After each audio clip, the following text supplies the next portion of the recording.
सभी छात्रों को मेरा नमस्कार। मैं दामोदर शर्मा जो कि आपके लिए नियमित रूप से हिंदी व्याकरण व पाठ्य पुस्तक से संबंधित कोई सामग्री लेकर आता रहता हूँ। उसी श्रृंखला में आज का हमारा जो प्रकरण रहेगा वह रहेगा कक्षा 10वीं की पाठ्य पुस्तक क्षितिज, उसके अंतर्गत ईदगाह नामक पाठ और जिसके लेखक है प्रेमचंद, मुंशी प्रेमचंद। तो देखिए बच्चों, हम पाठ प्रारंभ करें उसके पहले मैं मुंशी प्रेमचंद के जीवन का संक्षिप्त परिचय आपके समक्ष प्रस्तुत कर रहा हूं। मुंशी प्रेमचंद हिंदी साहित्य के महानतम उपन्यासकारों में, कहानीकारों में सबसे श्रेष्ठ स्थान रखते हैं, सबसे शिरोमणि स्थान रखते हैं। शायद ही कोई ऐसा व्यक्ति होगा जो मुंशी प्रेमचंद से अपरिचित हो। मुंशी प्रेमचंद ने अपने जीवन में कई कहानियां लिखी, कई उपन्यास लिखे और ऐसे महानतम कवि लेखक का जन्म सन 1880 ईस्वी में हुआ तथा इनका निधन सन 1936 ईस्वी में हुआ। मुंशी प्रेमचंद का जो बचपन में विद्यालय में जो नाम था वह था धनपत राय, और इसके पश्चात उन्होंने अपनी जो रचनाएं लिखी है वह समस्त रचनाएं उन्होंने नवाब राय नाम से लिखी है। नवाब राय नाम से लिखी है और इस के अंतर्गत उनकी जो सबसे प्रसिद्ध रचना रही सोजे वतन अर्थात देश की पीड़ा, यह उनकी प्रथम कहानी रही है। और इनमें प्रथम कहानी में देश की परिस्थितियां, देश की गुलामी के प्रति लोगों को जगाना और उनको स्वतंत्रता की भावना उनके अंदर जगाना, इस तरह की बातें उन्होंने सोचे वतन कविता कहानी में लिखी।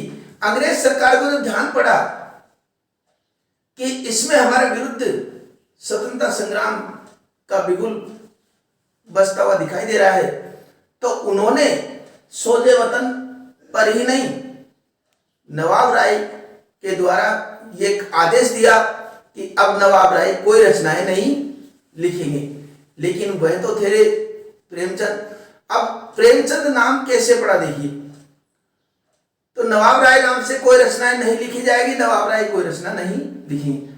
अब प्रेमचंद बैठे रहने वालों में से तो थे नहीं, इसलिए उन्होंने क्या किया, उन्होंने उनके कई मित्रों ने सुझाव दिया कि आप नवाब राय नाम से रचना मत लिख, नाम बदल करके तो लिख सकते हैं। तो किसी ने नाम सुझाया कि क्यों ना आप प्रेमचंद नाम रख ले। तो सर्वप्रथम जो विद्यालय में जो नाम है वो क्या था, धनपत राय। रचनाएं किस नाम से लिखी, नवाब राय। नवाब राय नाम से जब रोक लग गई रचनाएं लिखने में, तो नाम बदल करके क्या नाम रखा, प्रेमचंद। और प्रेमचंद नाम से उन्होंने कई रचनाएं लिखी। उनमें से प्रमुख गबन, गोदान और ये कर्मभूमि, रंगभूमि, इस प्रकार की तो कई रचनाएं हैं। और फिर भी ऐसी अनेक रचनाएं हमने, शायद ही कोई कक्षा ऐसी होगी जिसमें प्रेमचंद का पाठ नहीं पढ़ा हो। सब में देशभक्ति, सामाजिक जो कुरीतियां है, जो भेदभाव है, इन सब पर उन्होंने प्रहार किया है और अपनी समय समय पर अपनी कहानियों के और उपन्यासों के माध्यम से रोचक तरीके से सबको जागरूक करने का प्रयास किया है।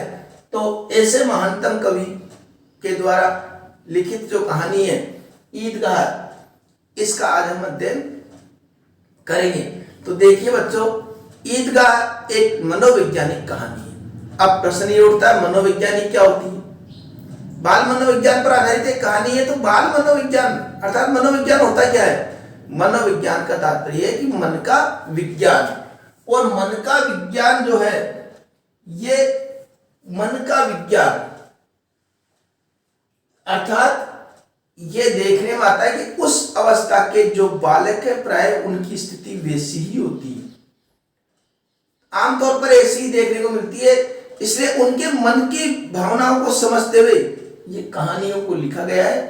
तो ये बाल मनोविज्ञान पर आधारित है। और इसमें एक बात और विशेष रूप से आई है कि ईद जैसे महत्वपूर्ण त्योहार को आधार मान करके जो मुस्लिम परिवार है, उस मुस्लिम ग्रामीण परिवार के जो सुंदर जीवन उसको प्रकट किया गया है, का जीवन चित्रण किया गया है। किसका? कि ईद के त्योहार को आधार मान करके जो ग्रामीण मुस्लिम परिवार है उसका सुंदर चित्रण इसमें किया गया है। सुंदर अभाव उम्र से पूर्व बच्चों में कैसी समझदारी पैदा कर देता है, यह भी एक बिंदु आता है। अभाव उम्र से पूर्व कैसे बच्चों में एक समझदारी पैदा कर देता है, यह इस पाठ का मुख्य और महत्वपूर्ण बिंदु चलेगा। क्योंकि जिस प्रकार इसका जैसे मुख्य पात्र कौन है, हामिद। हामिद के सामने कई परिस्थितियां थी और बालक कितने वर्ष का था? वो 4 वर्ष का। 4 वर्ष के बालक के माता नहीं है, पिता नहीं है, केवल एक बूढ़ी दादी है, वह उसका पालन पोषण कर रही है। तो उस परिस्थितियों को समझते हुए किस प्रकार एक छोटे से बालक ने समझदारी का कार्य किया, क्या कार्य किया, वो तो हम सब पाठ में पढ़ेंगे ही। तो वो सब बातें भी इसमें प्रकट हो रही है। अब पाठ में प्रारंभ में जो बताया गया है वो ईद की तैयारी को लेकर कुछ बातें कही गई है कि ईद की तैयारी किस प्रकार होती है। देखा होगा बच्चों कि जिस प्रकार हिंदू समाज में सभी लोग दीपावली की बढ़ चढ़ करके तैयारी करते हैं, कोई नए कपड़े सिलवाते हैं, कोई क्या करते हैं, कोई क्या करते हैं, ठीक उसी प्रकार ईद की तैयारी भी होती है। ईद कब आती है? ईद 30 दिन के रोजे के पश्चात ईद आती है। रोजे अर्थात उस समय व्यक्ति जो मुस्लिम जो रोजे रखते हैं वो दिन में कुछ भी नहीं खाते हैं, अन्न जल ग्रहण नहीं करते हैं। तो वो 30 दिन के रोजे के पश्चात ईद आती है और ईद का जो मेला है उसमें जाने के लिए सभी उत्सुक रहते हैं, चाहे बालक हो, चाहे बड़े हो, चाहे बुजुर्ग हो, सब उसमें जाने के लिए उत्सुक रहते हैं। और मेले में जाने के लिए जैसे किसी को लगता है कि अपने जूते कड़क हो गए हैं तो कोई उसमें तेल की मालिश कर रहा है, किसी को लगता है शर्ट का कुर्ते का बटन टूट चुका है तो उसको सिलने बैठ गया, उस बटन लगा रहा है उसमें कि कहीं किसी प्रकार की कोई कमी नहीं जाए। कोई सोचते हैं कि गाय भैंस बेल जो भी पाल रखे हैं, हो सकता है मेले में आते समय काफी दूर है, पैदल जाना पड़ेगा, आते समय लेट हो जाए, देरी हो जाए, तो गायों का जो चारा है, सानी है, वो सानी भी वो तैयार करके चल जा रहे हैं। इस प्रकार कई रूपों में कि कहीं कोई कमी न रहे, कहीं कोई मेले में घूमने में बाधा नहीं आए, ऐसी तैयारी करके सभी लोग वहां से जाते हैं। ये तो रही ईद की तैयारी की बात। अब रही बच्चों का उत्साह। देखो बच्चों, बच्चों में उत्साह बड़ा देखने योग्य था। हम देखते हैं कि बड़े बुजुर्ग जो माता पिता है वह जानते हैं कि पैसे की कमाई किस प्रकार होती है, कितने व्यवस्था किस प्रकार करनी है घर की, ईद का त्योहार मनाना है तो उसका बंदोबस्त कैसे करना है, ये सब बातों को लेकर वो तो चिंतित रहते, लेकिन बच्चे उत्साहित रहते। उनको लेना देना नहीं है कि कौन क्या चल रहा है क्या नहीं चल रहा, उनका तो ये है कि मेले में घूम के आना है। बड़े उत्साह से बच्चों के रोजा और इनसे भी ज्यादा मतलब नहीं रहता, उनको तो केवल मेले में आनंद की अनुभूति, अच्छे कपड़े पहने, घूमे फिरे, खिलौने खरीदे, इस तरह की भावना उनके अंदर रहती है। इसी बीच पंक्ति आई है कि चौधरी आज आंखें बदल ले तो सारी ईद मुहर्रम में बदल जाए। इस पंक्ति ये परीक्षाओं में पूछा जाता है प्रश्न कि ऐसा कवि ने क्यों कहा, ऐसा लेखक ने क्यों कहा। तो चौधरी कौन है? चौधरी यहाँ पर जो इन जरूरतमंदों को समय पर पैसे देता है, उधार देता है। अगर वह उधार देना बंद कर दे तो ईद जैसा उत्साह और खुशियों का त्योहार मुहर्रम जैसे मातम के त्योहार में बदल जाएगा, क्योंकि सबको वो कुछ न कुछ उधार के रूप में देता है जिससे सब समय पर अपना त्योहार मना सके। लेकिन बच्चों का इससे क्या लेना देना? बच्चे तो उत्साह से वो पैसे कैसे व्यवस्था कर रहे हैं घर वाले, उसकी चिंता बच्चे नहीं रखते हैं। यहां पर अब एक व्यक्ति तो आता है इसमें चरित्र, हामिद। अब हामिद कौन है? इस पाठ का मुख्य जो किरदार है वह कौन है? हामिद। हामिद की क्या विशेषता है? हामिद एक 4 साल का दुबला और पतला बालक है।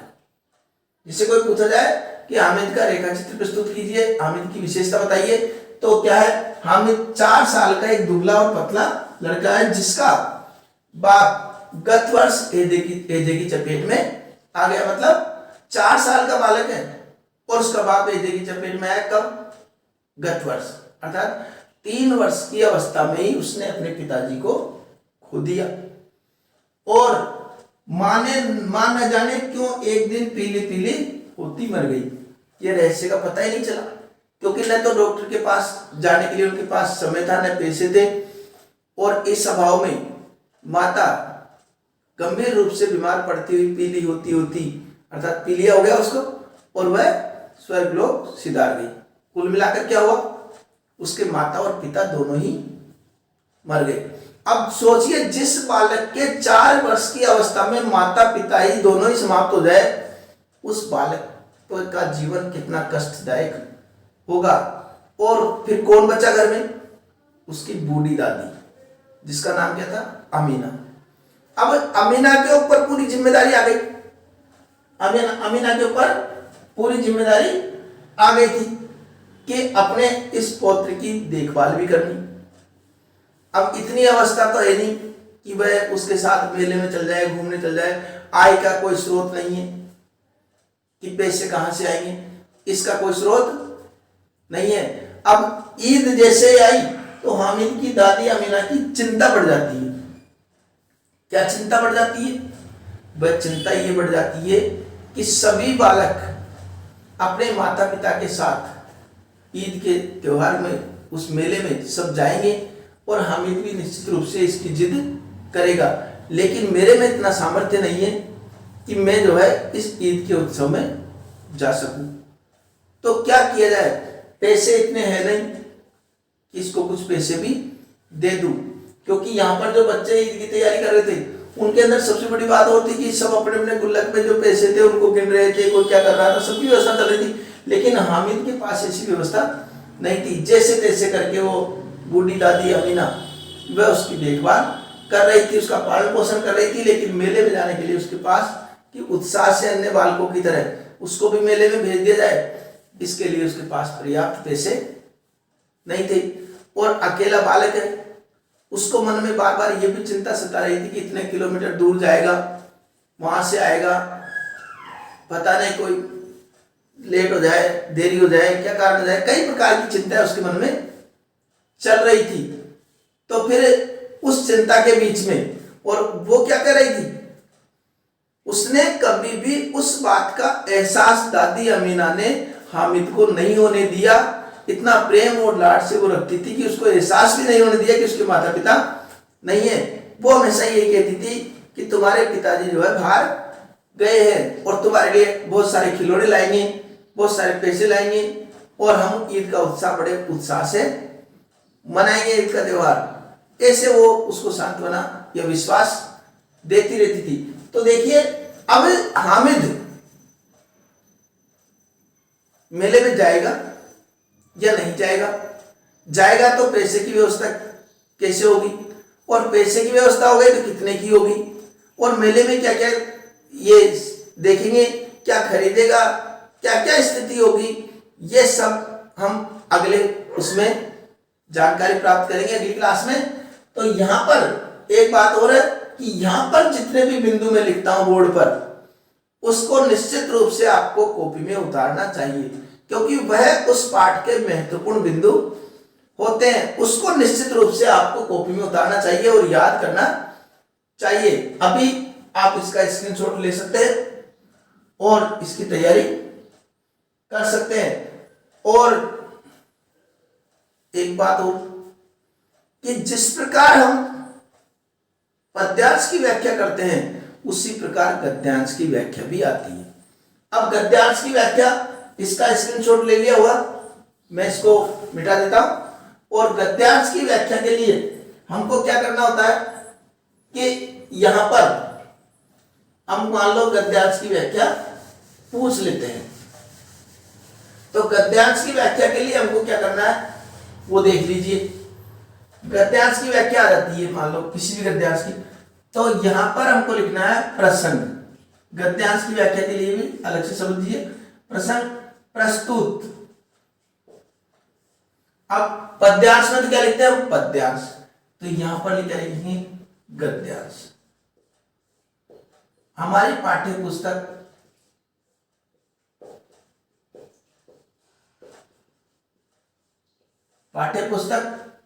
कौन सी पुस्तक है उसका नाम लिख दो। क्षितिज के अंतर्गत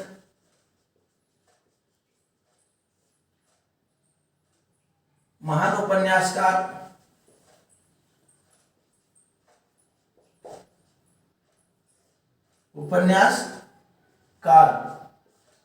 मुंशी प्रेमचंद द्वारा लिखित कहानी ईदगाह से अवतरित है। यह इस प्रकार हमको प्रसंग लिखना है। अब प्रसंग के बाद व्याख्या हम लिखेंगे। अभी जिस प्रकार बताई विस्तार से उस बात को हमको लिखना है। अब विशेष में क्या आता है वो भी देख लीजिए आप। विशेष में गद्यांश के विशेष में और पद्यांश के विशेष में क्या अंतर रहता है वो हम अभी समझते हैं। विशेष, एक तो गद्यांश और पद्यांश के विशेष में अंतर यह है कि गद्यांश में अलंकार का नाम नहीं लिखते हैं, क्योंकि अलंकार ये काव्य की शोभा बढ़ाने वाला शब्द होते हैं। तो यहां पर एक चीज तो भाषा सरल, सहज व प्रवाह में है। सरल, सुबोध व प्रवाह में इस प्रकार कोई शब्द लिख देंगे। उपसर्ग व प्रत्यय युक्त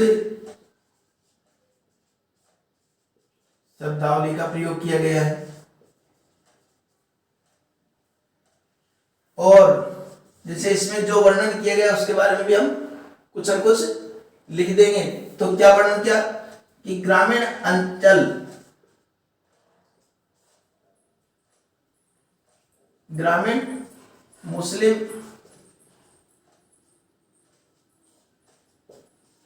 परिवारों में ईद के उत्साह का बहुत सुंदर चित्रण हुआ है।